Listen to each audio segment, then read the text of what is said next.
Shalom, selamat malam Bapak Ibu yang dikasih Tuhan, yang di ruang Zoom, juga yang di WB. Selamat untuk mengikuti, biarlah kita sungguh boleh bukan hanya sekedar mengikuti, tetapi memperoleh sesuatu firman Tuhan yang boleh kita lakukan di kehidupan kita. Baik, untuk langsung saja tidak membuang waktu, malam ini kita akan baca dulu firman Tuhan dari Yesaya pasal 9 ayat 8 sampai pasal 10 ayat 34. Sebelum nanti saya akan serahkan untuk Pak Yandoko untuk sharing firman Tuhan. Berbahagialah kita yang membaca, menyimaknya ya. Firman Tuhan sebentar akan kita gali bersama oleh Pak Yandoko yang akan sharingan firman. Kemudian kita akan lanjutkan dengan diskusi Bapak Ibu. Saya berharap semua proaktif supaya kita boleh saling berdiskusi dan mendapatkan penggalian yang dalam sehingga nanti ditutup dengan Pendeta Edward Hanok. Kita sungguh-sungguh malam ini diberkati oleh Tuhan. Nah, Yesaya 9 ayat 8 sampai 10:34 ini, ayat 34, ini masih ada hubungan berkelanjutan dengan pasal sebelumnya yang kita sudah bahas 2 minggu yang lalu ya. Jadi di sini merupakan nubuat Yesaya tentang penghukuman, pemulihan Israel. Tadi dikatakan sisa-sisa Israel akan mendapat anugerah Tuhan, dipulihkan oleh Tuhan. Kemudian mereka hidup dalam kesetiaan. Sedangkan Asur yang menjadi alat dipakai oleh Tuhan untuk menghukum umatnya akan Tuhan hukum kembali. Kenapa? Nah, itu yang menjadi sharing kita nanti dan diskusi kita. Nah, bagian ini juga bicara soal ketidakadilan para pemimpin, kejoliman para pemimpin, eh, penindasan-penindasan terhadap umat ya, dan lain sebagainya. Nah, juga bicara soal bangsa-bangsa penyembah berhala ya di situ. Nanti kita akan dengarkan sama-sama kontekstual daripada apa yang kita baca dan akan kita bahas malam ini, yaitu tentang kondisi yang situasi budaya politik yang saat itu memang tidak baik ya, para pemimpin yang korup ya seperti itu, dan ada penindasan janda-janda dan anak-anak yatim yang tidak tidak diperlakukan sebagaimana diperintah oleh Tuhan. Baik, saya langsung saja untuk Pak Yandoko dipersilakan untuk sharingan firman Tuhan. Baik, terima kasih Pak Heri atas kesempatan yang diberikan. Saya mengambil judul Kedaulatan Tuhan dan Tanggung Jawab Manusia. Mungkin ini juga jadi pertanyaan ya, kok judulnya jadi kayak gitu? Nah, mungkin nanti kita akan lihat sama-sama. Di Yesaya 9 ayat 7 sampai 21 itu bercerita tentang murka Tuhan terhadap Efraim. Jadi disebutkan Tuhan melontarkan firman kepada Yakub dan firman-Nya itu menimpa Israel. Di ayat 8, biarlah seluruh bangsa itu mengetahuinya dan yaitu Efraim dan penduduk Samaria yang berkata dengan congkaknya dan tinggi hatinya. Jadi ini bangsa eh, sombong, congkak dan tinggi hatinya. Mereka bilang, nggak apa-apa kita diserang, kita dirikan lagi. Nggak apa-apa pohon ditebang, kita ganti lagi. Dan Tuhan marah. Di ayat 10 Tuhan mengatakan, Tuhan mau bangkitkan Panglima Rezin melawan mereka. Jadi kesombongan itu salah satu dosa yang paling dibenci oleh Tuhan. Tuhan menggunakan di ayat 11 itu orang Aram dari timur dan orang Filistin dari barat. Jadi tadi kan mereka bilang bisa kok. Nah ini sekarang dikasih dari dua arah mata angin. Masih bisa nggak? Jadi dari dua arah mata angin dan mereka disebut menelan Israel dengan mulut yang lebar. Jadi Israel ditelan. Kalau ditelan tuh berarti gimana lagi ya ngomongnya ya? Udah eh, bukan cuman kalah ya udah hampir ya, dimakan gitu loh, habis dia. Nah, tapi yang di ayat 11 itu Disebutkan sudah seperti itu pun yang terjadi atas Israel, tapi murka Tuhan belum surut. Tangannya masih terangkat. Ini masih masih belum selesai. Masih belum selesai. Aku memukul kalian belum selesai. Jadi kenapa? Nah di ayat 12 dilanjutkan lagi. Karena bangsa itu ternyata nggak kembali. Udah dihajar Tuhan pun mereka tetap nggak mencari Tuhan semesta alam. Mereka nggak bertobat. Lanjut lagi di ayat 13, Tuhan mengerat Israel dari kepala dan ekor. Tadi dari timur dan barat, sekarang di eh, perumpamakan lagi kepala dan ekor. Ya, kalau kepala itu paling atas, ekor itu mungkin yang paling belakang dari semua sisi. Dihancurkan, batang dan ranting pada satu hari juga. Jadi nggak bertahap. Di saat yang sama Tuhan betul-betul mau menghabisi Israel. Kalau kita pakai kata yang dalam tanda kutip bahasa kita ya, bahasa Tuhan mau menghabisi Israel nih. Saking jahatnya ya. Karena ya itu tua-tua dan orang terpandang itulah kepala dan nabi yang mengajarkan dusta. Jadi dijelaskan nabi aja nggak ngajarin dusta gimana, itulah ekor. Sebab orang yang mengendalikan bangsa ini adalah penyesat dan orang-orang yang dikendalikan mereka menjadi kacau. Jadi eh, disebutkan tadi ya kepala dan ekor itu orang-orang yang mengendalikan, eh, tua-tua itu kan pemimpin ya. Pemimpinnya sesat, pengajarnya juga mengajarkan sesuatu yang palsu, yang bohong, jadi kacau. Tapi disebutkan juga memang yang menyebabkan itu di sini seolah-olah adalah karena yang mengendalikan. Tapi yang dikendalikan pun menjadi kacau. Makanya disebutkan di ayat 16, sebab itu Tuhan tidak bersuka cita karena teruna-teruna mereka dan tidak sayang kepada anak yatim, anak-anak yatim dan janda. Ini kan sebenarnya kan yang dikendalikan. Kalau tadi di konteks ayat 15 tadi itu anak yatim dan janda-janda ini adalah orang-orang yang dikendalikan. Tapi mereka pun Tuhan marah. Disebut Tuhan tidak bersuka cita dan nggak sayang. Padahal kita tahu bahwa janda itu adalah salah satu yang seolah-olah dikhususkan ya. Dia harus mendapatkan pertolongan, mendapatkan kasih, mendapatkan bagian dari kita. Sebab sekaliannya mereka murtad dan berbuat jahat, dan setiap mulut berbicara bebal. Dan lanjut lagi, sudah seperti itu pun Tuhan masih marah dan tangannya masih terancam, masih mau dipukul lagi. Jadi makanya di sini dipakai kata murka ya. Murka itu kan levelnya sudah lebih dari marah. Walaupun memang ya ketika kita juga, saya pernah berdiskusi juga, masa sih Tuhan murka? Tuhan itu kan penuh kasih. Allah itu adalah kasih. Masa sih dia murka? Murka loh, bukan bukan cuma marah, murka. Tapi ya pada kenyataannya seperti itu. Bahkan disebut ini sudah dua kali, sudah yang kedua ini. Lanjut lagi, kenapa? Karena kefasikan itu menyala seperti api yang memakan habis putri malu dan rumput. Jadi kalau kita kata menyala itu kan dia mungkin pertama kecil ya, kalau api itu menyala makin besar, mungkin melebar lagi. Makanya disebut sampai membakar. Membakar belukar di hutan sehingga tonggak apa nih? Ketutup. Sehingga tonggak asap berkepul-kepul ke atas. Berarti udah kalau dibilang kebakaran hutan ini ya. Sehingga asap berkepul-kepul ke atas. Oleh karena murka Tuhan semesta alam, terbakarlah tanah itu. Nah, di sini tadi fasik itu menyala, kefasikan itu menyala, membakar besar sampai hutan terbakar. Nah, di ayat 18 disebutkan lagi, karena murka Tuhan semesta alam, terbakarlah tanah. Wah, ini keren. Tadi pohon yang terbakar. Tapi Tuhan murka, tanahnya yang terbakar. Apalagi pohon, tanahnya aja terbakar. Rumput yang kecil mungkin bibit-bibit rumput pun habis. Dan bangsa itu disebutkan menjadi makanan api. Bahkan seorang pun tidak lagi mengasihani saudaranya. Sehingga disebutkan di ayat 19, mereka memakan ke kiri nggak kenyang. Mereka makan lagi. Sampai daging temannya dimakan. Saling menerkam, saling menghabisi.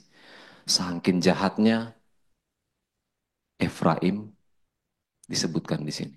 Jadi Kembali lagi di ayat 20. Murkanya masih belum surut. Wah, Tuhan betul-betul marah nih. Dan tangannya masih teracung. Ada lagi. Kalau kita membaca ini, ya itu tadi. Bisa saja memang kembali lagi pertanyaan teman. Apa Tuhan bisa sampai semarah itu ya? Ya bisa, ini buktinya. Karena ini kan bukan sesuatu yang eh, di apa namanya dikarang gitu loh. Ini kan firman Tuhan. Tuhan tuh murka, benar-benar murka. Oke, nah di sini saya ada kasih warna itu putri malu hutan nanti saya akan jelaskan maksudnya. Kemudian di Yesaya 10 ini ketutup gimana ini? Gimana sih Pak ininya Pak? Bisa ngilang. Saya 10, celakalah mereka yang menentukan ketetapan-ketetapan yang tidak adil dan mereka yang mengeluarkan keputusan-keputusan kelaliman untuk menghalang-halangi orang Israel yang lemah mendapat keadilan untuk merebut hak-hak orang sengsara di antara umatku supaya mereka dapat merampas milik janda-janda dan menjara anak-anak yatim. Yang itu tadi kan, sebenarnya janda dan yatim itu pun korban sebenarnya. Tapi tetap mereka tetap jadi ya, bagian dari amarahnya Tuhan. Kemudian disebutkan di ayat 3 apa yang akan melakukan pada hari penghukuman dan pada waktu kebinasaan yang datang dari jauh. Enggak bisa. Kalau Tuhan udah murka, nggak bisa. Tidak ada jalan keluar. Dia dikatakan tidak dapat kamu lakukan apa-apa selain dari meringkuk di antara orang-orang yang terkurung dan tewas. Sampai mati loh. Tapi yang kerennya lagi, di ayat 4, sekalipun semuanya ini terjadi, wah udah mati. Ini Tuhan gimana? Udah mati. Murka Tuhan belum surut. Dan tangannya masih teracung. Semarah itu Tuhan terhadap bangsa Israel. Bangsa pilihannya loh. Bukan bangsa-bangsa yang lain. Bukan orang-orang lain yang di luar Israel. Tapi bangsa pilihannya. Jadi ya itu kenapa tadi? Karena mereka nggak bertobat. Tuhan mau mereka bertobat. Tapi mereka nggak bertobat. Selama mereka nggak bertobat, murka itu nggak selesai. Oke, kita kemudian lanjut lagi di Yesaya 10. Ini saya buat gambarnya gambar kapak ya. Karena nanti ada disebutkan. Kemudian disebutkan, celakalah Asyur yang menjadi cambuk murkaku dan yang menjadi tongkat amarahku. Ini tadi udah disebut, sudah disinggung Pak Heri ya. Asyur ini dipakai Tuhan. Dan ini juga saya ketika kemarin dibilang, abang nanti sharing ini ya. Sewaktu saya membaca ini, bingung. Saya sudah beberapa kali juga mungkin sewaktu PA saya bertanya, Pak ini kan bangsa ini kan Tuhan yang pakai. Mungkin masih ingat ya Pak Gen sebenarnya. Tapi kok Tuhan hukum juga? Itu aneh. Menurut logika kita, logika manusia itu aneh. Karena ya itu tadi, seperti yang Tuhan itu kan berdaulat. Ya makanya disebutkan ya Tuhan mau pakai siapa aja bisa. Kita lanjutkan sebentar ya. Aku yang akan menyuruhnya terhadap bangsa yang murtad. Siapa nih? Israel. Jadi Israel bukan bangsa pilihan lagi disebut di sini bangsa yang murtad. Dan aku akan memerintahkannya melawan umat sasaran murkaku. Murka yang tadi. Untuk melakukan perampasan dan penjarahan. Dan untuk menginjak-injak mereka seperti rumpur di jalan. Oke, ini yang keren di ayat 7. Tetapi dia sendiri tidak demikian maksudnya. Dan tidak demikian rancangan hatinya. Oh, makin ditegaskan lagi. Jadi kalau tadi kita cuma, oh ini dipakai Tuhan. Oh, mereka nanti mau menghukum. Ya, tapi Tuhan hukum. Tapi di sini ditegaskan lagi.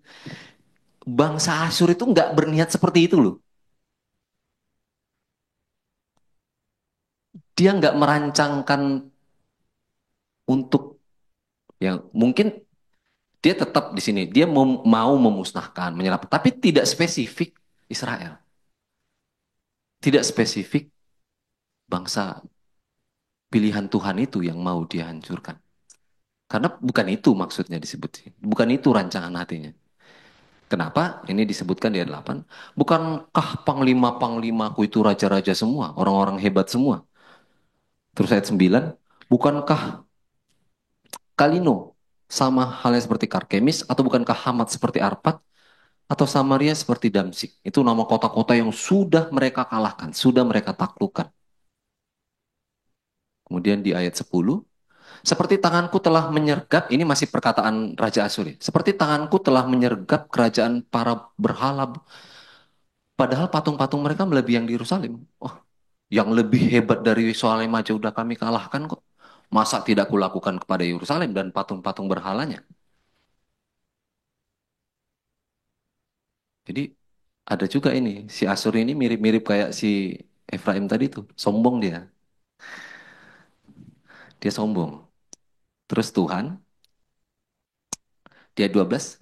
Tetapi apabila Tuhan telah menyelesaikan segala pekerjaannya di Gunung Sion dan di Yerusalem, maka ia akan menghukum perbuatan ketinggian hati Raja Asyur dan sikapnya yang angkuh dan sombong. Jadi, ya memang mereka dihukum karena ketinggian hatinya, karena kesombongannya. Tapi tetap yang tadi itu. Bahwasanya Asyur ini dalam tanda kutip diperalat Tuhan sebenarnya. Tapi kenapa mereka tetap dihukum atas perbuatan mereka? Yang dalam tanda kutip pada saat itu mereka sebenarnya sedang dipakai Tuhan. Mereka tetap dihukum. Karena kejahatan mereka, karena mereka sombong, karena mereka mau menghancurkan dan hendak melenyapkan. Mereka dihukum atas itu. Dan itu gimana menjelaskannya?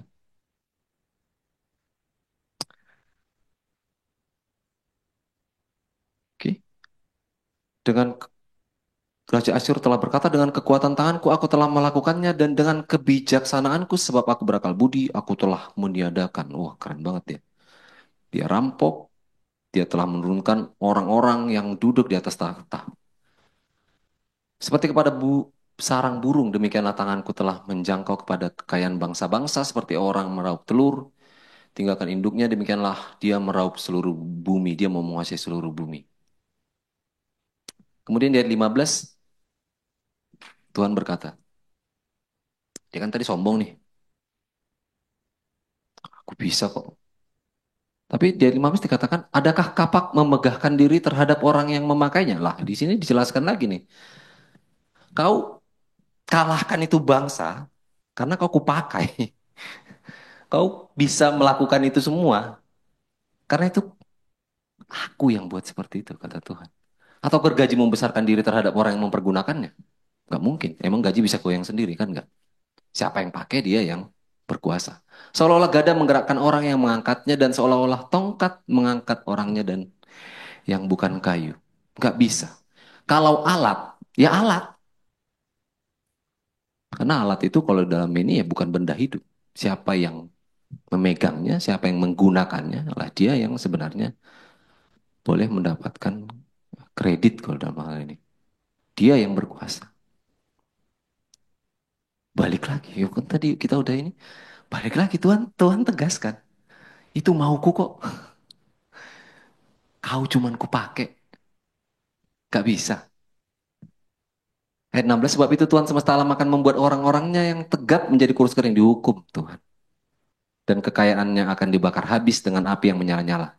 Maka terang Israel akan menjadi api, dan Allahnya yang Maha Kudus akan menyala-nyala dan membakar dan memakan habis putri malu dan rumputnya pada satu hari juga. Ini tadi yang saya bilang. Bangsa Asyur ini dihukum sama persis. Kalau kita pakai ini. Sama persis seperti apa yang mereka lakukan tadi terhadap Israel. Dibakar habis. Satu hari juga. Luar biasa kan? Jadi dia dipakai Tuhan nih. Melakukan apa yang kehendak hatinya. Kejahatan mereka. Tuhan menghukum mereka sama persis. Apa yang kau buat, itu ku buat samamu. Seolah-olah 100% dia bertanggung jawab atas apa yang dia lakukan. Padahal Tuhan pakai dia. Oh, ini lucu. Gimana itu? Tuh, keindahan hutan Asyur dan kebun buahnya akan dihabiskan dari batangnya sampai ratingnya. Sehingga akan menjadi seperti seorang sakit yang merana sampai mati. Dan sisa pohon-pohon hutannya akan dapat dihitung jumlahnya, sehingga seorang anak akan dapat mencatatnya habis. Habis semua. Tuhan menghukum Asyur dengan cara yang sama persis. Seperti membalas apa yang mereka lakukan kepada Israel, tuh tanggung jawab penuh. Atas perbuatan, kejahatan, niat, kesombongan. Pada saat yang sama, mereka dipakai Tuhan. Kemudian di ayat 10, di pasal 10 ayat 20 sampai 27a, ini disebutkan, tetapi pada waktu itu sisa orang Israel yang terluput dari keturunan Yakub tidak akan bersandar lagi kepada orang yang mengalahkannya, tetapi akan bersandar kepada Tuhan. Pertobatan. Yang Maha Kudus Allah Israel dan tetap setia. Suatu sisa akan kembali. Ini sudah bolak-balik kita dengarkan. Di kitab-kitab yang lain juga, kitab nabi-nabi yang lain juga ini sudah dinubuatkan. Suatu sisa akan kembali. Sisa Yakub akan bertobat di hadapan Allah yang perkasa. Sebab sekalipun bangsamu Israel seperti pasir banyaknya di laut, namun hanya sisanya yang akan kembali. Oke. Nah, ini saya juga, kalau kita buka Alkitab itu ada bintangnya. Jadi udah dipermudah sekarang. Ayat eh, Yesaya 10 pasal 20, Yesaya 10 ayat 22 ini juga dikutip langsung plek di Roma 9. Dan Yesaya berseru tentang Israel, sekalipun jumlah anak Israel seperti di pasir di laut, namun hanya sisanya. Disebutkan Yesaya. Sebab apa yang telah difirmankannya akan dilakukan Tuhan. Tuhan berdaulat. Sempurna dan segera. Dan seperti yang dikatakan Yesaya sebelumnya, seandainya Tuhan semesta alam ini kalau nggak salah di sebelumnya ya, kalau nggak salah Yesaya 1 apa Yesaya berapa. Seandainya Tuhan semesta alam tidak meninggalkan pada kita keturunan, kita sudah menjadi seperti Sodom dan sama seperti Gomora. Kalau kita baca itu iya. Tapi kalau kita baca sebaliknya, seandainya Tuhan meninggalkan keturunan di Sodom dan Gomora, nggak dibakar orang itu. Ngerti nggak maksudnya? Tuhan meninggalkan kita keturunan. Padahal Tuhan boleh nggak meninggalkan kita keturunan. Tapi Tuhan meninggalkan kita, makanya kita selamat. Tapi seandainya enggak, habislah kita kayak Sodom. Udah ditawar-tawar pun, nggak ada ternyata orang yang benar yang bisa menjadi alasan Tuhan untuk menyelamatkan Sodom dan Gomora. Tapi syukurnya Tuhan tidak seperti itu terhadap bangsa Israel. Ada sedikit, nggak banyak, sedikit. Tapi itu bisa jadi alasan Tuhan untuk menyelamatkan mereka. Ayat 24, sebab beginilah firman Tuhan semesta alam, hai umatku yang diam di Sion, janganlah takut terhadap Asyur apabila mereka memukul kamu dengan gada dan mengangkat engkau dengan tongkatnya seperti yang dilakukan di Mesir dahulu. Ya, saya itu juga umatku yang diam di Sion. Jadi nggak semua umat, ya, nggak semua umat. Cuman yang di Sion aja. Cuman yang mau bertobat aja. Cuman yang mau kembali aja. Inilah yang dibilang tadi tanggung jawab manusia itu. Tuhan mau kita bertobat. Tapi sewaktu Tuhan berdaulat, Tuhan mau memilih, ya itu kedaulatan dia. Siapa yang boleh protes? Boleh, gak ada protes pada orang yang memakai. Gak boleh. Sebab sedikit lagi waktu amarahku akan berakhir dan murkaku akan menyebabkan kehancuran mereka. Tuhan akan mencambuk mereka dengan cemeti serta, aduh malah kemana dia? Seperti yang menghajar di Midian di gunung Batu Oreb.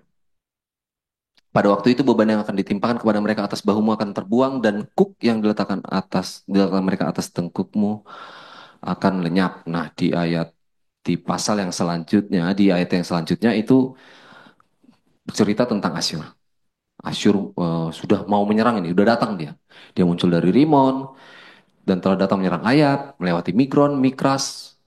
Terus itu penduduk Rama udah ketakutan, penduduk Gibea lari, pontang-panting, penduduk Galim berteriak, menjerit, Laisya, Anatot, Madema juga lari, Gebim mengungsi. Luar biasa nih Asyur. Tapi hari ini juga Asyur akan berhenti di Nob, ayat 32. Mengacung-acungkan tangannya ke arah Gunung Putri Sion, Bukit Yerusalem.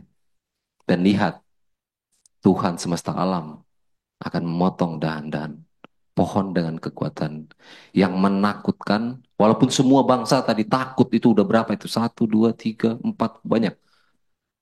Tapi kekuatan Tuhan dibilang lebih menakutkan. Yang tinggi tinggi tumbuhnya akan ditebang dan yang menjulang ke atas akan direndahkan. Tinggi direndahkan. Belukar rimba akan ditebas dengan kapak. Kapak ya. Saya tertarik dengan kapak karena itu ternyata Tuhan ya pakai bangsa lain lagi nanti untuk menghancurkan Asyur ini. Dan Libanon dengan pohon-pohonnya yang hebat akan jatuh. Tuhan berdaulat penuh dan pasti melaksanakan apa yang difirmankannya, apa yang diinginkannya. Namun, dan tetapi manusia pasti tetap akan dihakimi atas perbuatannya. Enggak, gimana menjelaskan ini? Gimana mau mengkombinasikan ini? Karena kan kalau selama ini kan kita, ya mungkin saya baru di apa mengikuti reform ya. Kalau kita kan kedaulatan Tuhan, God is sovereign, Tuhan berdaulat. Bahkan ya kalau dibilang Calvin itu kan Tuhan berdaulat, Pak. Tidak ada kebebasan manusia, tidak ada free will seperti itu ya. Ada yang bilang seperti itu, tapi saya kurang mendalami sih. Tapi pada kenyataannya, kalau kita membaca Alkitab, dua hal ini itu kalau tidak selalu, itu akan bareng-bareng. Siapa percaya akan selamat, siapa yang datang kepada Tuhan akan selamat. Siapa yang tidak percaya, siapa yang tidak mau datang kepada Tuhan, dihukum.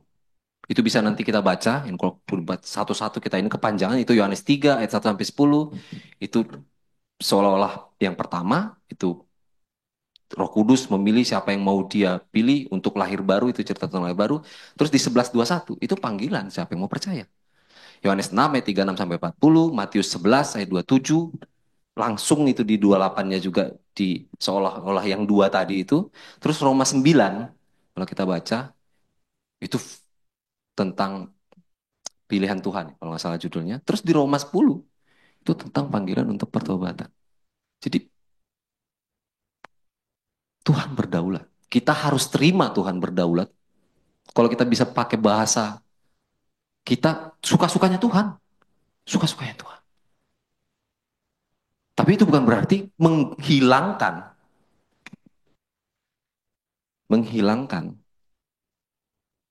kita untuk memilih percaya. Jadi kalau dibilang Tuhan apa sering itu, wah Tuhan sudah memilih sejak kekekalan. Nah itu saya ya gimana ya? Ya itu firman Tuhan juga kan, itu kan ayat Tuhan juga. Tapi ketika ada panggilan orang untuk bertobat, apakah itu jadi menggugurkan itu? Pasti enggak. Karena ya ini tadi. Kalau kita baca ayat-ayat ini dan masih banyak ayat-ayat lainnya. Tuhan berdaulat. Tapi Tuhan juga memanggil orang untuk percaya.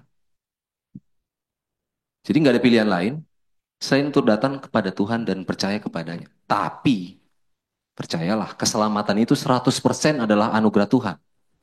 Nggak ada karena aku ya kok aku yang percaya kok. Aku kok yang berbuat baik. Enggak. 100% anugerah Tuhan. Tapi kita harus tetap ambil bagian untuk percaya. Makanya tadi saya buat judulnya Kedaulatan Tuhan dan Tanggung Jawab Manusia. Bukan atau. Dan seolah-olah ada yang mempertentangkan, tapi Harusnya enggak. Karena firman Tuhan berkata seperti itu. Oke, saya mungkin sampai di situ. Saya ada sebuah ilustrasi.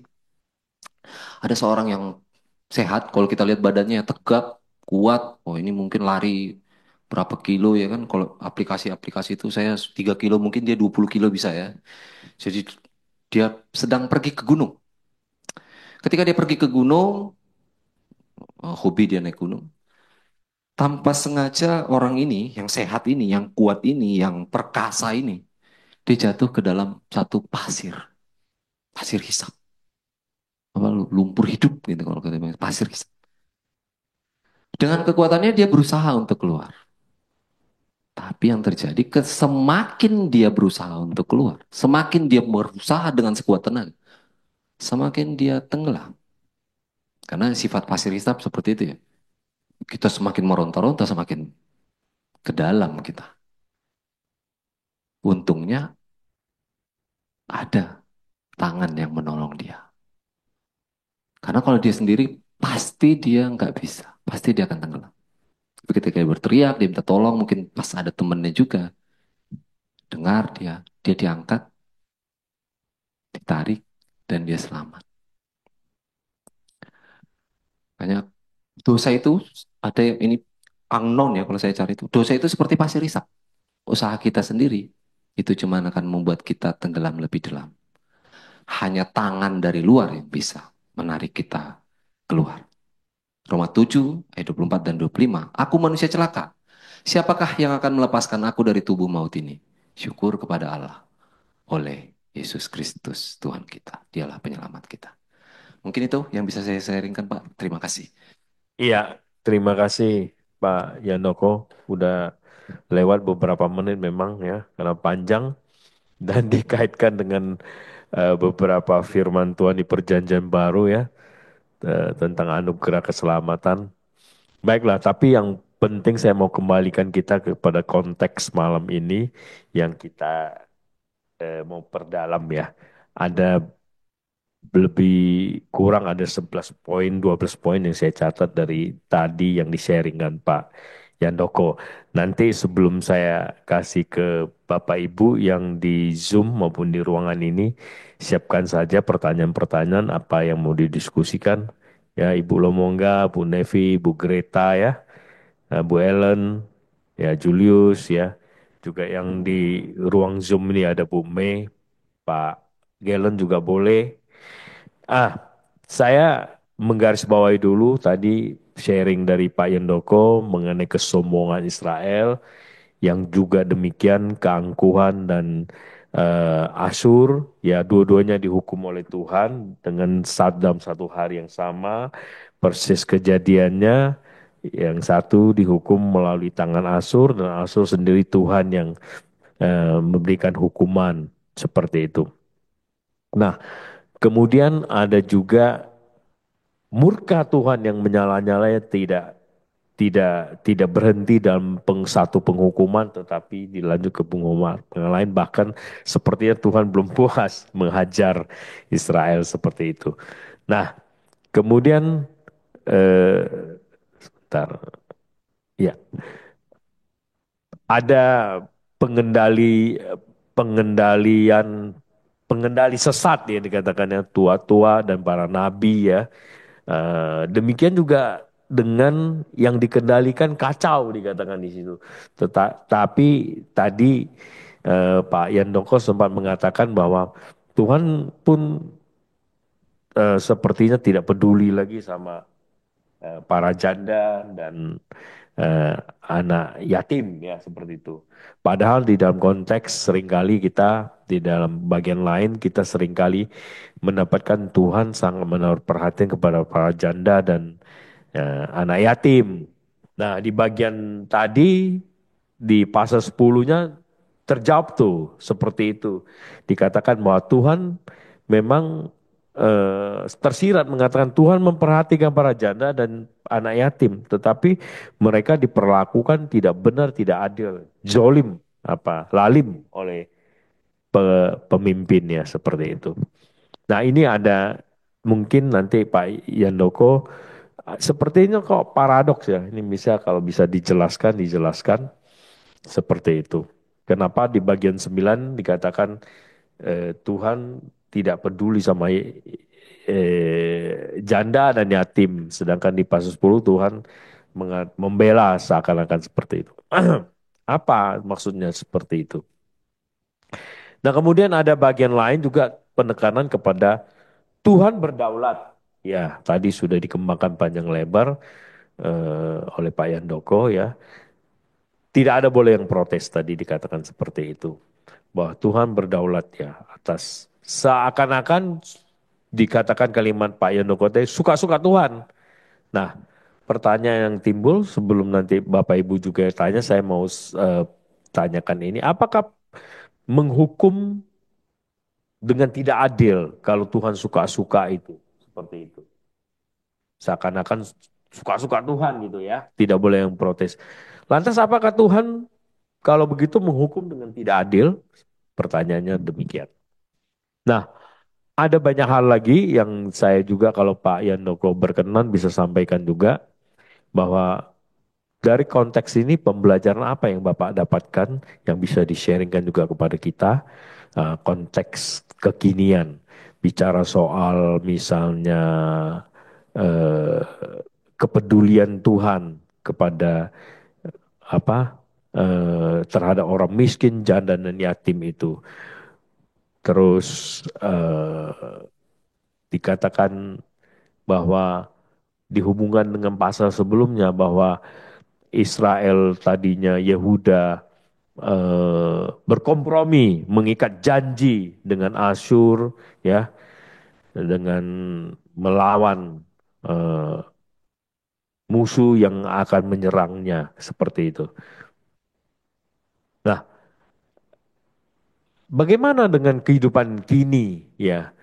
Kalau kita sedang diperhadapkan dengan musuh, musuh dalam hal ini mungkin permasalahan ekonomi, permasalahan mencari teman hidup misalnya dan lain sebagainya, berbagai masalah yang kita hadapi. Apakah eh, pengandalan Tuhan itu seperti apa yang di kekinian itu, seperti itu. Dan bagaimana misalnya kesombongan-kesombongan yang ada yang kita lihat dari Israel maupun Asur ketika di zaman kita ini kita diperhadapkan hal-hal seperti itu, bagaimana kita mengantisipasinya? Barangkali itu dulu sebelum Bapak Ibu yang lain menanyakan. Silakan Pak Yandoko kalau ada yang mau ditambahkan lagi.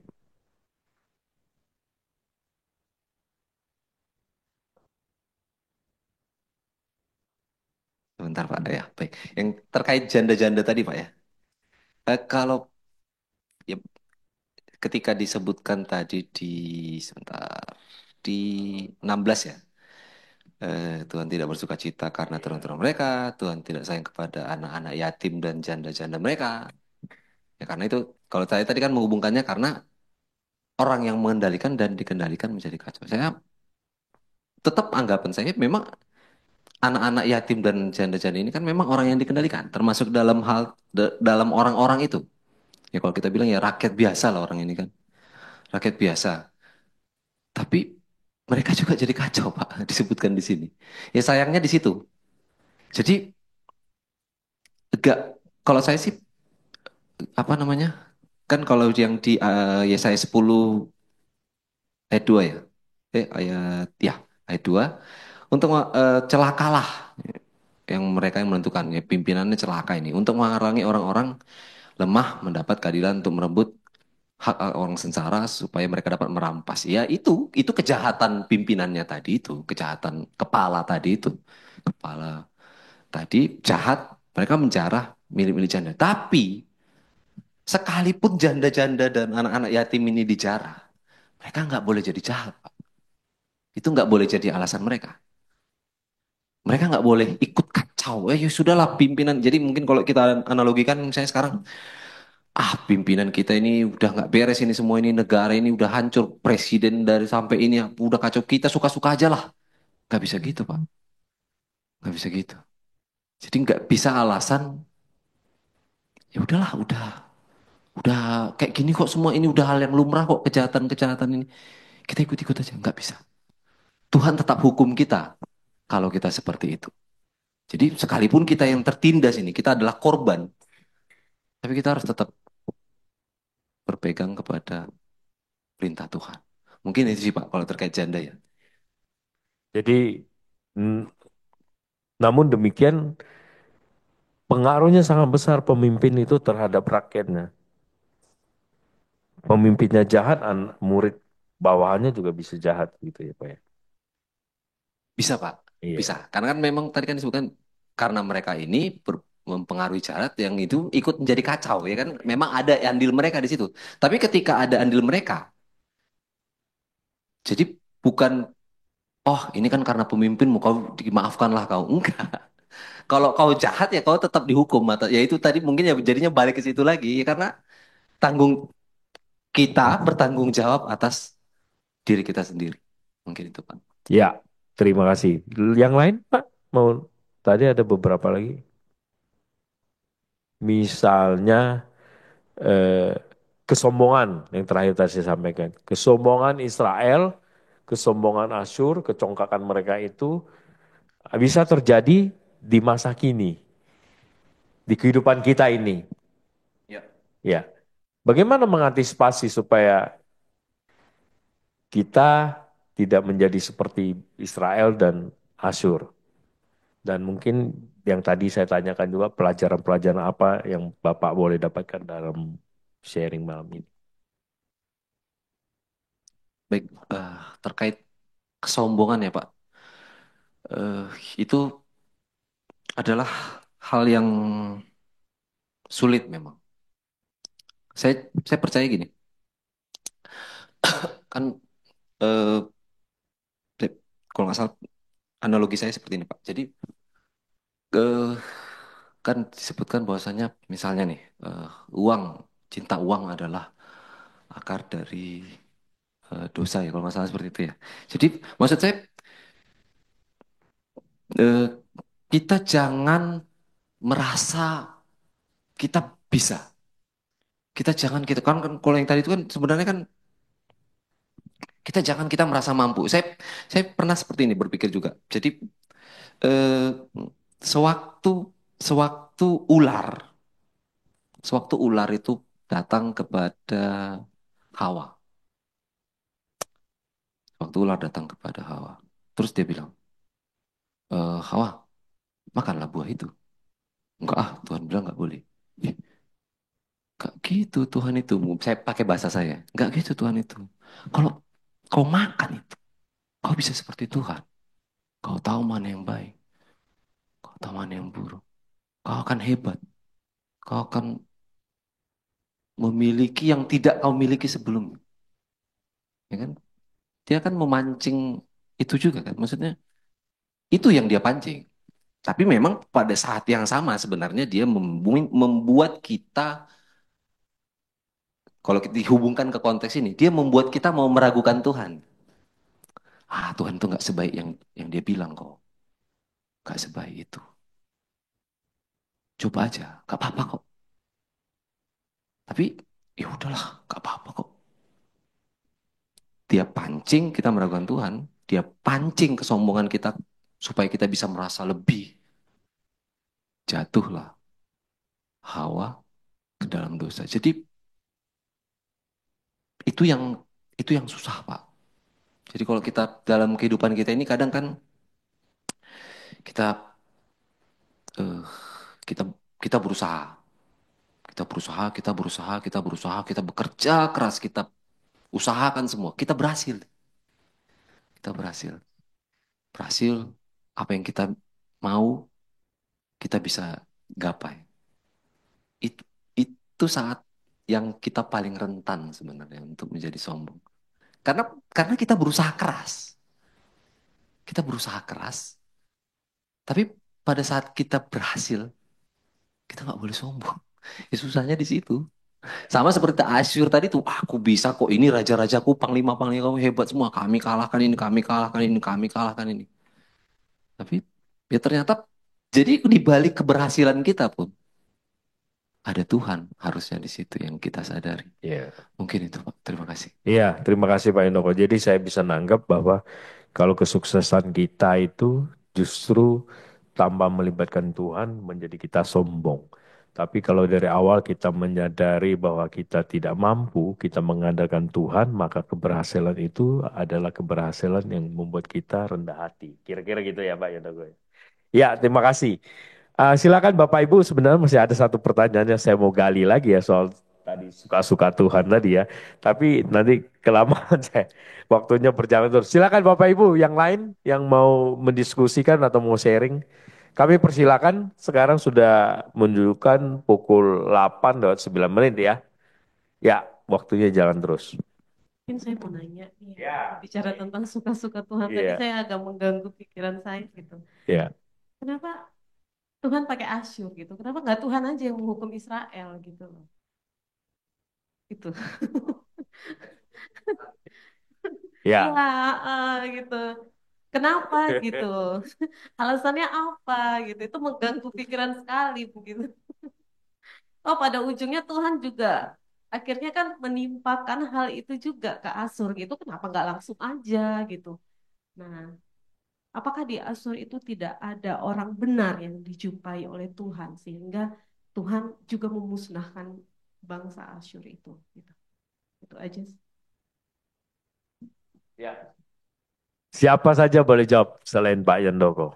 Silakan kalau mau jawab. Kenapa Tuhan nggak langsung aja hukum harus pakai Asyur gitu ya, Bu Mei ya? Iya.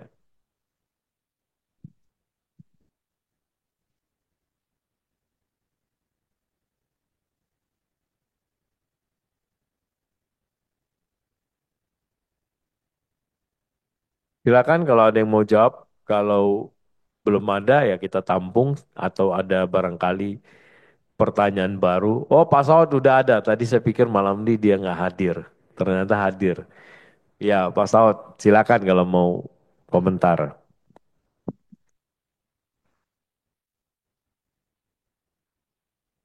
Nggak nyimak dulu. Saya baru pulang soalnya. Saya juga, saya juga baru lihat Pak Saud itu. Iya ya. Atau masih ada yang lain? Silakan kalau Silahkan. ada yang mau jawab atau mau bertanya. Untuk saya maksudnya. Oh boleh kalau Pak Pak Oh Saud mungkin mengajukan mungkin ini telat. Saya lebih baik yang awal dulu deh, Pak Heri. Saya nanti menunggu. ya Siap. baik Ya. terima kasih. Silakan yang lain sini ada Bu Lomongga, Bu Nevi, tuh saudara kita Julius malam ini katanya muridnya Pak Edo tuh. Silakan kalau mau mengajukan pertanyaan atau diskusi atau sharing.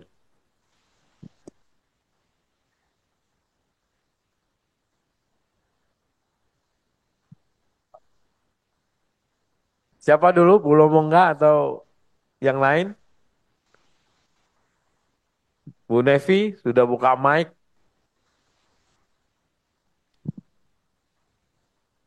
Ayo spontan aja, waktunya sayang loh. Iya, Pak Heri. Saya ada pertanyaan nih, Pak. Eh, Pertanyaannya demikian. Tuhan akan mendatangkan semua kehancuran yang telah diperingatkannya dan penghakiman itu akan adil ya dalam Yesaya 10 ayat 20 sampai 23. Tapi di sana Tuhan juga mendesak umatnya untuk tidak takut kepada orang Asyur. Ya Tuhan pakai orang Asyur. Tapi Tuhan juga mendesak umatnya untuk tidak takut kepada Asyur. Dan kemarahan Tuhan akan segera beralih dari Israel kepada orang Asyur. Nah Tuhan akan menggunakan kuasanya untuk mematahkan penindasan penjajah atas Israel. Jadi di sini Tuhan pakai orang Asyur untuk hancurkan Israel.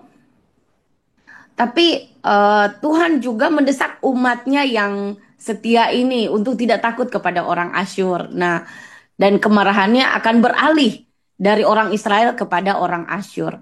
Jadi ya itu tadi juga menjadi pertanyaan saya juga yang ya Tuhan kenapa ya seperti Bu Mei juga. Kenapa nggak Tuhan hancurkan aja sendiri? Ya Tuhan pakai Asyur lagi.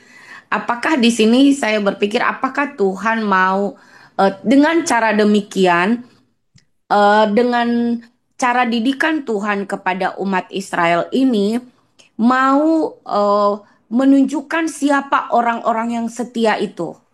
Nah, terus relevansi untuk sekarang ini ya, dalam kita mengikut Tuhan. Jadi Tuhan pakai orang Asyur untuk hancurkan Israel. Nah, setelah itu ada yang setia dan Tuhan melihat yang setia ini dan Tuhan menyatakan kepada mereka jangan takut dan kemarahan Tuhan beralih. Ya, tadi dia marah kepada Israel beralih kepada orang Asyur. Jadi apakah di sini saya berpikir apakah di sini seperti penyaringan begitu ya Pak? Em, Mana orang yang terpilih benar-benar yang setia ini, yang terpilih dan itu bisa relevansi untuk kita juga dalam mengiring Tuhan. Ya, bagaimana menurut ya Bapak dan ya Ya, terima yang kasih ada di terima Bu kasih dan buat Levi. kita semua terima Jadi kasih. ada dua yang saya tangkap, dua dua pertanyaan, tetapi tidak berhubungan kalau menurut saya ya. Eh, Bukan karena kesetiaan Israel itu, lantas Tuhan mengalihkan hukuman. Apakah betul seperti itu? Nah, ini yang harus Ya dijawab ya itu. itulah Pak. Ya. Ya. Itu yang harus Iya, dijawab. Nanti kalau teman-teman di diskusi ini bisa jawab, silakan jawab. Kalau enggak nanti tugasnya Pak Edo lah ya. iya Tapi di betul Pak pasal itu. 9 saya mau mengatakan begini. Di pasal 9 jelas sepertinya saya nggak mau jawab. Saya moderator, saya nggak jawab. Jelas sekali di situ dikatakan bahwa kenapa Tuhan menghukum Asyur itu jelas kok alasannya di situ. Bukan terus Tuhan karena ada yang setia terus Tuhan alihkan mendadak menghukum Israel terus jadi menghukum Asyur. Saya kira nggak seperti itu ya. Coba mungkin silakan siapa aja mau jelaskan. Tapi saya coba mau mau bukakan bahwa ini dua hal yang berbeda seperti itu. Silakan kalau ada yang mau menjawab. Ya, Pak Yondoko, silakan. Tadi kalau nggak salah di itu saya apa mungkin kurang negasan saya tadi. Bahwasanya kan di ayat kalau nggak salah yang di ayat 24 ya. Hai umatku yang diam di Sion, janganlah takut terhadap Asyur. Jadi memang Hmm. nggak semua, Kak. Nggak semua. Umatku yang diam di Sion, itu jangan takut. Yang nggak diam, yang nggak mau bertobat, oh, takutlah kalian. Habis. Janganlah takut kepada Asyur. Dan karena apabila mereka memukul engkau dengan gada dan menghantam engkau dengan tongkat. Ini kan kembali ke yang tadi tuh, pasal sebelumnya. Jadi Iya. gada dan tongkat itu alat Tuhan. Jadi nggak usah takut, mereka itu alat aku kok. Mereka itu alat, kata Tuhan.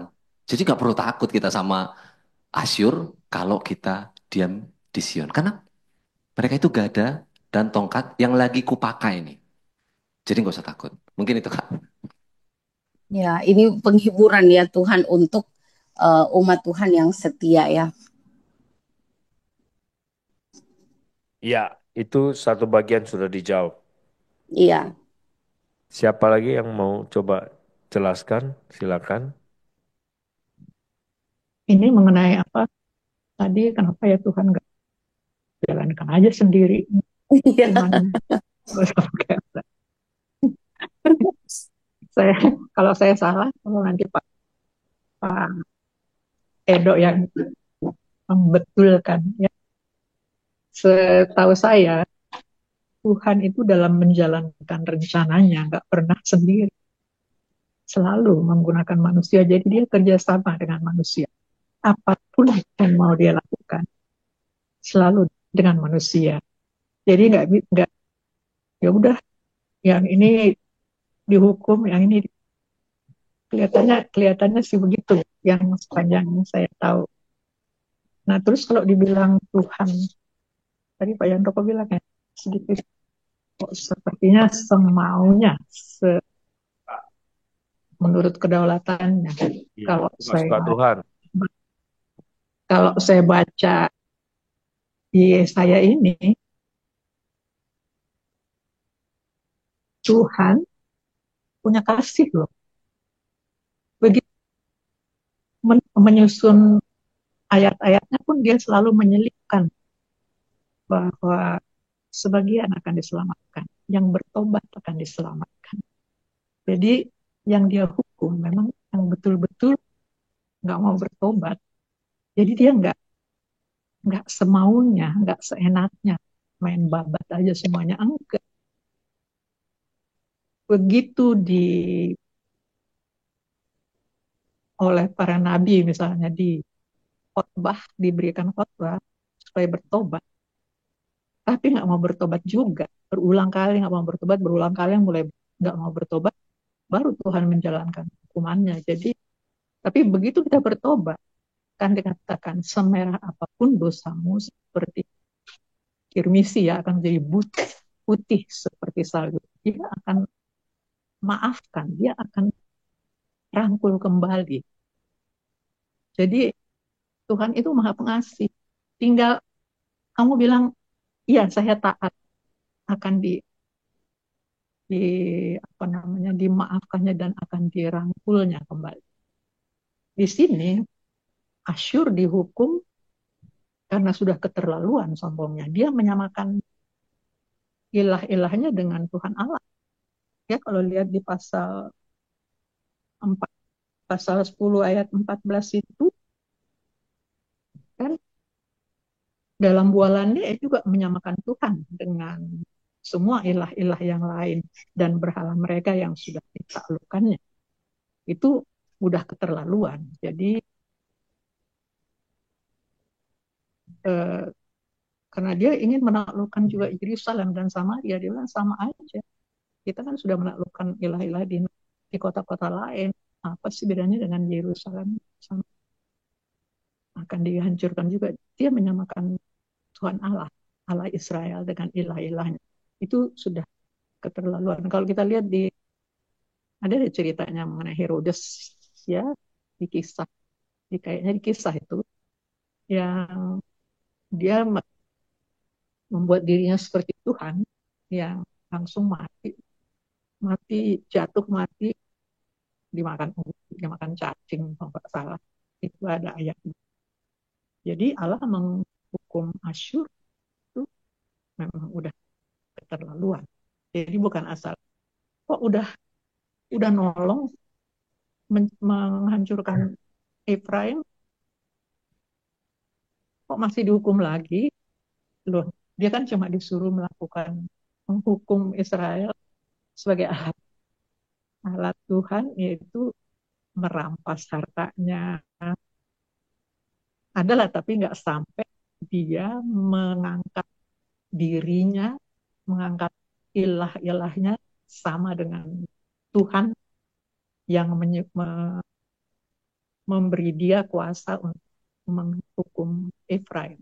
Jadi udah keterlaluan. Nggak bisa dibilang berjasa. Berjasa apa? Orang dia sudah melakukan hal yang keterlaluan menurut saya. Barangkali itu aja yang bisa saya tambahkan, Pak Heri.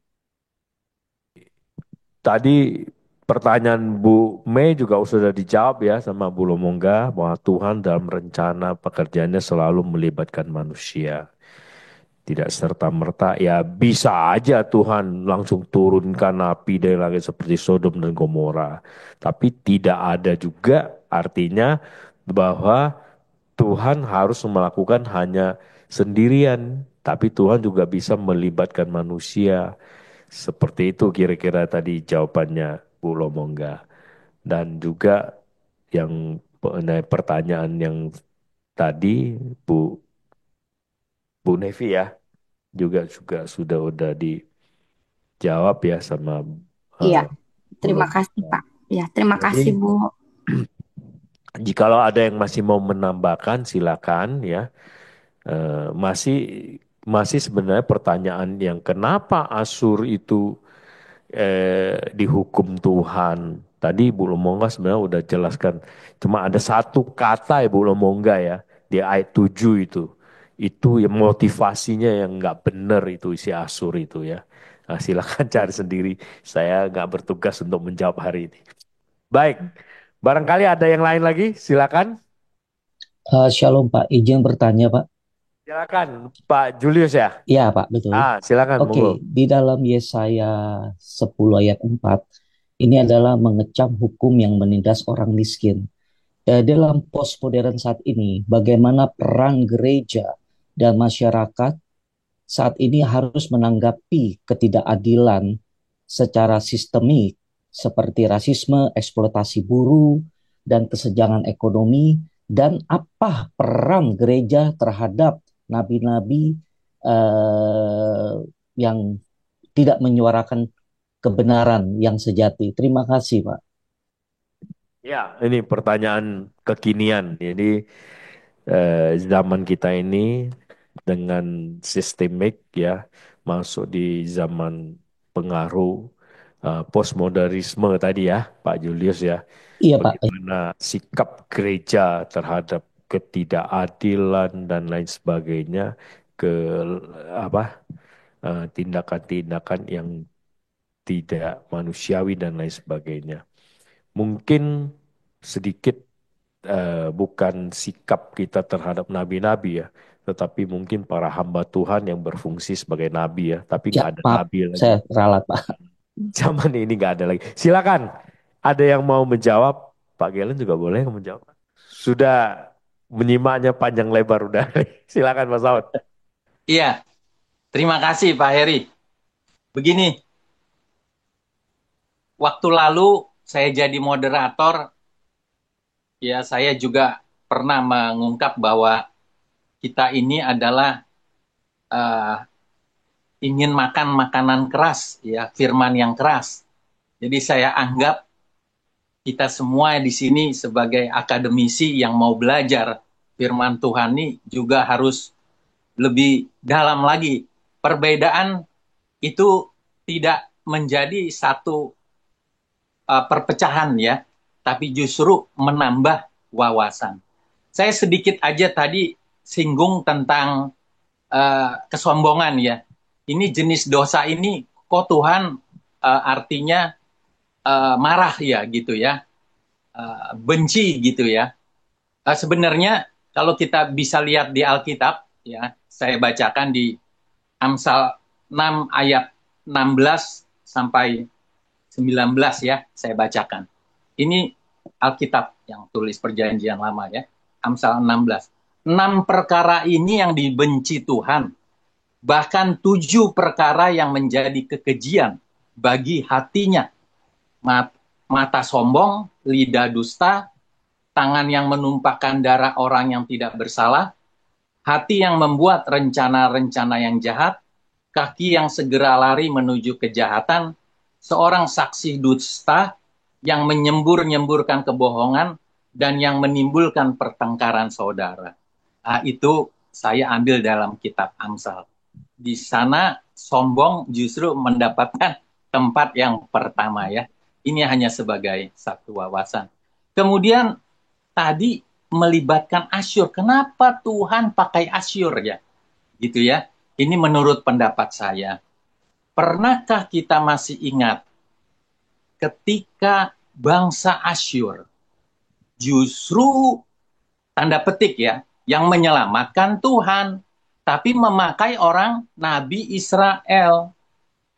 Yaitu siapa, Bapak Ibu? Yunus. Jadi Yunus ini diutus, kita tahu ceritanya, justru untuk menyelamatkan Niniwe. Jadi Niniwe itu identik dengan Asyur. Nah, di sana ya saya tidak kembangkan kan. Jadi Asyur itu juga dikasihani, makanya sampai Yunus begitu marah. Toh Tuhan pasti ada belas kasihan. Saya sudah tahu gitu ya. Tapi ketika Yunus berdiam diri dan kepanasan tumbuh pohon jarak gitu ya, tiba-tiba mati, nah dia baru sadar. Gitu ya. Jadi tidak serta-merta dipakai Asyur, ada benang merahnya. Nah ternyata nih bangsa yang juga dikasihani Tuhan, ketika Tuhan pakai sebagai alat, cambuk dan gada, mereka tuh hanya alat, Tapi mereka jadi sombong, gitu. Tadinya dipakai oleh Tuhan untuk supaya mendisiplinkan bangsa Israel yang berdosa dan berontak kepada Tuhan ini, gitu. Maka dipakailah itu. Tapi ternyata yang dipakai malah jadi cambuk alat itu kan cambuk atau gada itu hanya sebagai alat, dan ada yang menggunakan ini Tuhan. Nah, jadi di sini Bapak Ibu ya, saya jujur. Jadi kalau kita belajar nih sekarang nih ya, memang kalau kita melihat kalau Yudaisme itu atau yang kita kenal akhirnya Yahudi Mesianik atau Yudaisme Mesianik lah ya, Yehuda Mesianik ini. Sebenarnya justru kitab suci yang kita pakai itu sama. Alkitab ya, perjanjian lamanya. Ya, tapi yang Mesianik juga pakai perjanjian baru. Kecuali yang ortodok ya, ultra ortodok. Nah, jadi mereka tuh sebenarnya ibu dari kekristenan. Gitu. Kalau Katolik dan Ortodok itu kakak tertua gitu, kakak yang lebih tua. Nah, jadi banyak hal yang memang harus kita pelajari. Gitu. Bukan berarti kita harus percaya, jadi wawasan. Nah, saya singgung sedikit, Allah berdolat mau apa aja. Sebenarnya gini, bagaimana ya memang doktrin abad ke-16 ini ya kita kenal yang menyatakan prapengetahuan Allah. Hal yang diketahui Allah, prapengetahuan. Kemudian karena prapengetahuan maka prapenentuan, yaitu predestinasi atau takdir. Bagaimana kalau saya menempatkan di tengah-tengahnya ada hal yang diizinkan Allah. Kemudian ada hal yang diinginkan Allah. Bangsa Asyur, jujur, diizinkan sebagai alat untuk menghukum bangsa Israel yang berdosa. Keinginannya apa? Dengan diizinkan bangsa Asyur. Keinginannya supaya bangsa Israel bertobat. Sama seperti Petrus dan Yudas. Diizinkan keinginannya untuk bertobat, tapi gagal Yudas. Itu. Jadi ini satu pengajaran yang memang kita juga harus dalami. Jadi Dokter Lumonga saya dengar tadi, ya Allah itu Maha Kasih ya iya. Tapi melibatkan manusia ya betul. Jadi ini menarik sekali. Jadi kita dalam hal ini beruntung ya. Seperti Rasul Paulus katakan, beruntunglah kita yang hidup di dalam zaman perjanjian baru. Apalagi dalam keadaan sekarang kita banyak mengetahui hal-hal yang memang tadinya tidak kita ketahui. Yang saya anggap sebagai hidden treasure dari kitab suci ini, baik yang tertulis maupun yang lisan. Iya, terima kasih Pak Sementara Saud. itu dulu Pak Heri.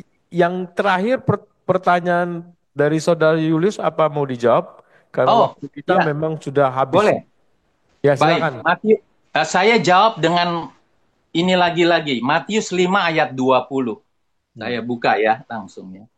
Matius 5 ayat 20. Ini Tuhan Yesus sendiri yang berkata. Maka aku berkata kepadamu, jika hidup keagamaanmu tidak lebih benar daripada hidup keagamaan ahli-ahli Taurat dan orang-orang Farisi, sesungguhnya kamu tidak akan masuk ke dalam kerajaan sorga. Kalau kita lihat terjemahan LAI, ini hidup keagamaan kita tidak lebih benar daripada itu ya. Tapi kalau bahasa aslinya, ini adalah bahasa asli artinya Yunaninya ya, karena perjanjian baru ditulis dalam Yunani. Ini di Kaiosune. Kalau dalam bahasa Ibraninya ya, itu sedek atau kita kenal sedekah. Jadi ini mengandung keadilan. Jadi prakteknya itu ketika kita mempunyai sesuatu yang berlebih, sedangkan saudara kita kekurangan, kelebihan itu sebenarnya kita tidak perlu kemudian kita simpan, bahkan kalau makanan menjadi busuk. Wah, itu yang dimaksud. Kejarlah keadilan itu. Berikanlah, sedekahlah. Makanya sesungguhnya di sini yang sekali lagi saya mengekspos bahwa ada pengajaran yang sebenarnya benang merahnya masuk di dalam, akhirnya timbul kekristenan juga asalnya, gitu ya, timbul kekristenan.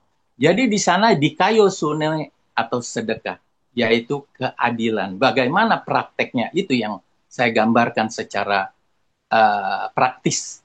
Punya makanan lebih, kita hanya butuh misalnya 5 roti, kita punya 10. 5-nya sebenarnya harus kita bagikan daripada busuk. Demikian Pak Heri, terima kasih. Ya, terima kasih Pak Saud. Dengan demikian, maka waktu diskusi kita telah berakhir Bapak Ibu, tetapi mungkin ada beberapa poin yang belum tuntas. Kami harap nanti narasumber kita, Pendeta Edward, bisa menuntaskan. Saya kira waktu selanjutnya kami persilakan Pak Edward. Oke, selamat malam Bapak Ibu. Malam, Shalom. Salam dari Ngabang ya. Saya ini di Abang dan kita melanjutkan pembahasan yang lalu. Saya lebih teknis ya. Jadi mohon maaf kalau saya sendiri share screen-nya ini agak teknis ya. Seperti tadi yang diutarakan oleh Pak Saud tadi, biar kita belajar ya. Jadi penting kita belajar supaya semakin dewasa. Ya, saya akan cepat saja bahwa kalau kita mau blocking ini 9 ayat 7 sampai 10 ayat 34, maka saya akan mengambil bagian pertama 9 ayat 7 sampai 10 ayat 4. Kemudian bagian kedua nanti pasal 10 ayat 5 sampai 34. Nah, yang menarik di sini nanti ada beberapa penyebutan ya supaya kita tidak bingung. Misalnya Yakub, Israel. Nah, kalau kita ketemu kata Yakub, ini sudah pernah saya sebut di PA sebelumnya, atau kata Efraim begitu ya, atau Israel di dalam kitab nabi-nabi, maka tentu itu tidak menunjuk kepada persona, kepada pribadi Yakub di dalam kitab Kejadian. Ya, tetapi itu adalah sebuah sebutan yang menunjuk kepada Israel. Nah, Yakub atau Israel sendiri bisa disebut sebagai rujukan kepada Israel Raya. Jadi Israel yang belum terpecah. Ya, perhatikan baik-baik dulu itu. Nanti ini akan menjadi lebih spesifik. Jadi Tuhan telah melontarkan firman kepada Yakub. Firman-Nya itu menimpa Israel. Nah, kalau kita memperhatikan kata melontarkan itu atau menimpa itu adalah dua formula atau dua kata yang tidak lazim, ya. Karena pada umumnya kita mendapati bahwa Tuhan berfirman, Tuhan bersabda, beginilah firman Tuhan. Nah, tetapi dalam hal ini kita justru mendapati bahwa di dalam ayat 7 ada kata melontarkan, ya. Nah, kata melontarkan sebenarnya kalau kita perhatikan ya di dalam bagian ini itu adalah mengutus. Jadi mengutus ya, salah dalam bahasa Ibrani berarti to send. Nah, jadi jangan disalahpahami juga. Nanti kalau mengutus, karena sini adalah firman, nanti kita buru-buru juga menarik kesimpulan yang keliru. Ah, firman ini berarti Yesus begitu ya. Tetapi perhatikan baik-baik dalam konteksnya. Ini tidak bicara soal itu, tapi bicara soal bagaimana ketetapan Tuhan yang sifatnya adalah penghukuman, menghukum. Apa yang menjadi dasar penghukuman tentu pemberontakan umat itu. Jadi kata melontarkan firman disusul dengan menimpa atas Israel itu adalah sebuah ketetapan firman yang saya sebut di sini adalah firman penghakiman. Ya, jadi ucapan-ucapan ilahi yang dikatakan berisi tentang penghukuman. Penghukuman siapa? Penghukuman tentu Israel. Sekarang kita lihat baik-baik ya. Di dalam ayat 8, mulai kita mendapati bagaimana istilah Yakub Israel itu mulai di breakdown ke bawah ya. Jadi di sini biarlah seluruh bangsa itu. Perhatikan baik-baik istilah seluruh bangsa itu tidak bicara soal jumlah, tapi ini soal kolektivitas. Ya, kolektif. Jadi dalam bangsa Indonesia itu disebut dengan seluruh bangsa itu. Bukan bicara soal bangsa Indonesia atau negara Indonesia, Malaysia, dan lain sebagainya. Itu sebabnya perhatikan di sini bahwa seluruh bangsa itu kemudian menjadi jelas. Di sini adalah Efraim. Efraim tentu disusul lagi paralel dengan seluruh penduduk Samaria. Ini sama. Kalau kita bicara Efraim, Samaria, maka itu bagian utara, ya. Nah, jadi kalau kita lihat tadi sudah disinggung oleh Pak Yandoko ya, bahwa ini ada kecongkakan, ya. Tentu kalau kita lihat di sini ya, kalau saya mengatakan itu bahwa bagaimana kemudian penghakiman itu jatuh, tetapi justru dianggap sepele. Nah, ini kan kalau saudara-saudara membaca misalnya kitab Nahum, saudara juga akan terkejut di situ. Kenapa? Ya, ini soal tadi yang disinggung oleh Pak Saud, soal kitab Nahum itu soal uh, kitab yang juga spesifik bicara soal Asyur. Tapi dalam kitab Nahum itu bahkan ada orang bilang, kita mau melawan Tuhan. Nah, perhatikan itu kata yang sebenarnya cukup kurang ajar juga kalau berani melawan Tuhan gitu ya, dalam tanda petik begitu. Cukup berani gitu. Tetapi itu yang bisa kita lihat di dalam bagian ini, bagaimana Israel atau Efraim itu bagian utara congkak ya. Jadi kalau di bagian berikut ayat yang ke-9 kalau kita lihat, tembok batu bata jatuh akan kita dirikan batu pahat. Pohon ara ditebang akan kita ganti dengan pohon aras. Sebenarnya ini adalah sebuah ungkapan yang sebenarnya merujuk kepada kecongkakan itu. Perhatikan ya, batu bata itu kalau kita lihat ya dalam konteks Kejadian 11, Keluaran 1:14 itu adalah sebuah atau apa ya bagian bangunan ya yang dibakar dan lain sebagainya. Tetapi ada batu pahat juga. Jadi batu pahat itu batu yang besar yang kemudian tidak lagi di modelnya adalah seperti batu bata ukuran kecil begitu disusun, tapi ini batu yang besar. Artinya ya kalau batu bata tembok itu runtuh ya kita pasang lagi batu pahat yang besar itu. Nah, ini disusul lagi dengan apa yang disebut dengan pohon ara dan pohon aras. Nah, pohon ara tentu kita ingat ya, ada Amos, ada ucapan Tuhan Yesus yang mengutuk pohon ara itu. Tapi perhatikan baik-baik di dalam analogi ini bahwa ya kalau penghukuman Tuhan itu jatuh, kemudian ya kita masih bisa gantilah, kita masih bisa punya kekuatan untuk menghadapinya, bahkan memasang di situ, memasang apa? Memasang pohon-pohon aras. Sudah tahu pohon aras itu kan kayu yang sangat uh, dicari, bahkan bait Allah itu bagian dalamnya itu adalah kayu-kayu aras dari Libanon. Kayu yang memang punya kualitas tinggi. Artinya sebenarnya kecongkakan yang Israel Utara ini sudah jatuh firman penghakiman, penghukuman itu, mereka masih bilang kita masih bisa melawan, ya. Nah, jadi kalau kita mau merefleksi ya, kita tinggal bisa tarik bagaimana kemudian uh, teguran Tuhan, ya kita kan masih bisa berkelit, kita masih masih bisa kiri kanan lah ya.